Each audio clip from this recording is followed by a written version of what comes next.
this should be self-explanatory enough.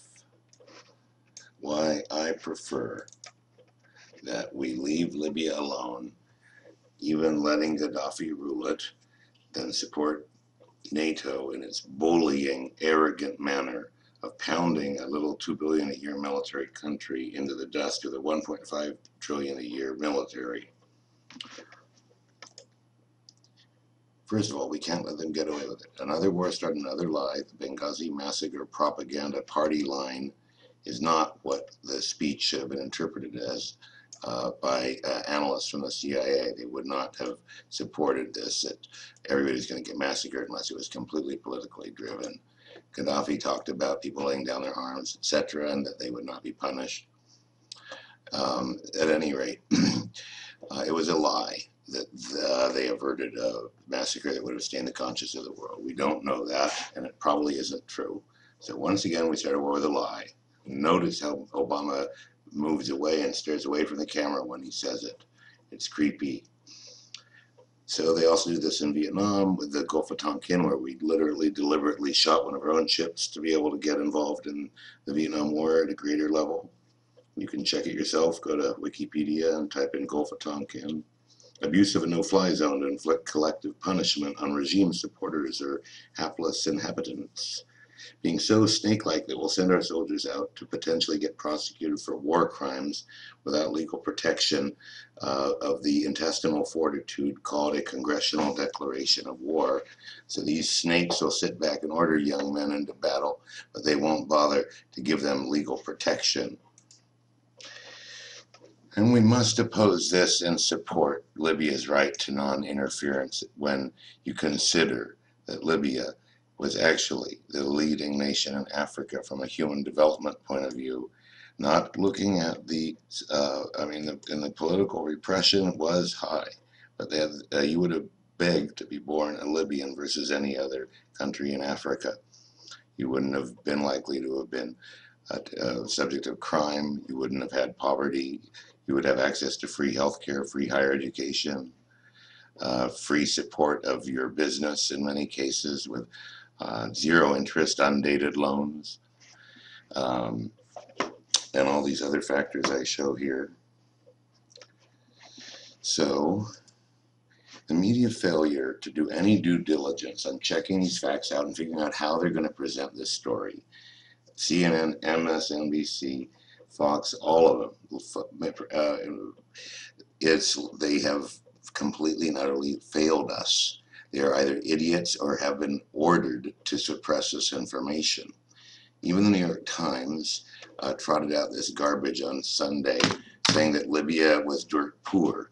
So to publish something like this in a newspaper that is considered the United States' leading newspaper without even the most fundamental of fact-checking or context means that we've got a media that's completely complicit with this evil, evil crime.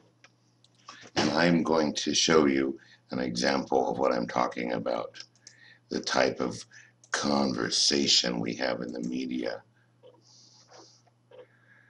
about these matters. Let's see if I can find this for you. Okay. No. Where is my CNN clip? Oh dear. Here it is. You pay little or no attention to this superpowers resolution. You get pretty much what they want. If they decide they want to go into Iraq, they go. You know, it's already been hundreds of millions of dollars. By the end of September, they're now saying it will cost U.S. taxpayers for the military operation in Libya. It's now 91 days, but by the end, $1.1 billion in U.S. taxpayer money to deal with the military mission. You knew that, Jeff, right? I did know that, and you can make the argument that Gaddafi's got to go and that the people of Libya deserve a shot. On the other hand, one of the reasons there's so much interest is the oil, and the people who buy most of the oil in Libya are the French and other European nations. So, well, I guess they need our help. So, yeah, we're still members of NATO. All right, Jack, thank you. Isn't that disgusting? The level of collusion and acceptance they have with something as bald-faced as murdering and chopping people up for oil. And on top of it, is the level of ignorance about what is involved in this country. This man should not have any business going on the news and talking about Libya in any way, shape, or form. This Jack, whatever his name is, Jack Cafferty. So at any rate, now I've seen hundreds and hundreds of just garbage pieces of junk about Libya, other than on Fox News, oddly enough, and even that doesn't often deal with looking at Libya as anything other than the wrong monster. And it's instead of actually admitting that Libya has a case and a story, nonetheless, CNN does end up somewhat redeeming itself. If I can find this for you, that's not it. Let's see. We want to look at thousands of people are gathered here on the 4th month and on the day, the anniversary, since the uprisings began in the east of Libya. They've come out here with their green flag to show defiance, to show their support for Muammar Gaddafi and his regime. And they swell to the front in great numbers to hear an audio message. Tell Brother Leader. This is the first time they are facing an armed nation of millions. They will be defeated. The alliance will be defeated. After more than 4,000 strike sorties on Libya, NATO doesn't seem to be getting anywhere. They say it's not just about military might, it's about political will. But if you see these scenes, if you listen to the sounds, and you test the will of the people here, there's really a sense that this crisis in Libya isn't ending anytime soon. There we go, CNN, Tripoli, Libya. So that's the most revealing thing I've ever seen in the Western media. And of course, Al Jazeera's in on it. And now they've even somehow paid off Medvedev to come out with that sourpuss of his. So the media failure is just stunning. And I hate to undermine my own argument with that one clip from CNN, but facts do change. The media will eventually probably become aware. Maybe they're just really that stupid. So NATO is simply punishing this small country, with Secretary Gates telling people to spend more money on bombs because they've spent them all bombing Libya when we don't have education or employment. And NATO has now done what nobody could have done, which is to turn Gaddafi into a hero and an icon of the resistance. This has really become Libya's finest hour. The Libyan loyalists didn't break, encircled by enemies, with an armed and hostile Cyrenaican mix of traitors, former secret police, international intriguers, foreign agents, Al-Qaeda members, with money flowing in, trainers flowing in, weapons flowing in, and NATO steadily bombing them, international criminal court petitions being signed against them. And all of this, talk about the fact that Libya had the highest human development index in Africa and did not have a record of incarceration of any great size. There was the last massacre. There was like in '93 when they put down a uprising in a prison very horribly. But it's been 18 years of relative quiet. And then prior to that, with the, we cannot invade a country over 23-year-old airline bombing. And there's a lot more to all that story as well. But the Libyan loyalists have managed to stand firm under just, it's similar to the bombing of Britain, really. And it's absurd that I am being put in the position of defending Gaddafi.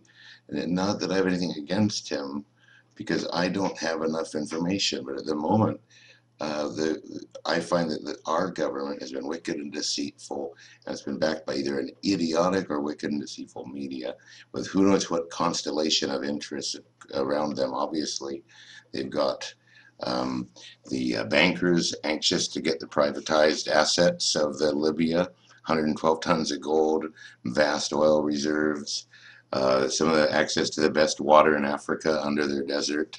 They've piped in a giant ice water ocean, really, that what they found under the desert near the Egyptian border. And the blowback of all this is that we're losing money and focus, getting more divisive instead of helping the country. creating more things for the Patriot Act to study by pissing people off, by bombing places, and property destroyed, people killed, the global economy sent backwards unless you consider bombing places to rebuild them good economics, which I don't.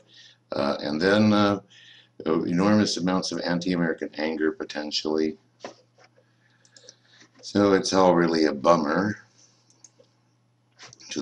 That's the question, is who benefits, and follow the money. So Gaddafi really has supporters, so we'll end on that note.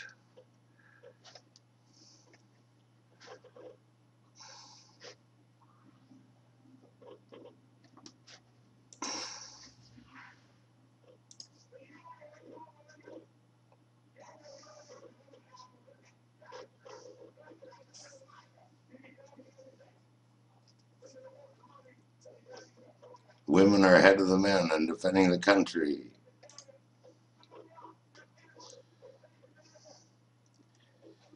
You in Benghazi, you're afraid of a handful of guns, and here we are defying the airstrikes. Who still has a speck of nationalism, a speck of manhood? This is not a man. This is not a man. He is fighting under the cross and the flag of the monarchy, which floated under the American flag in Laha, and the British flag in Aden and Tobruk, and under the French flag in Sabah.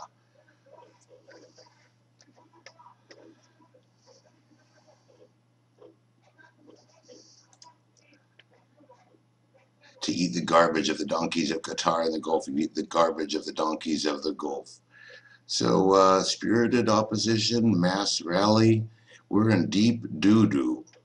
And I told you so. And get out on the street, throw a brick, do something, stop this buffoonery.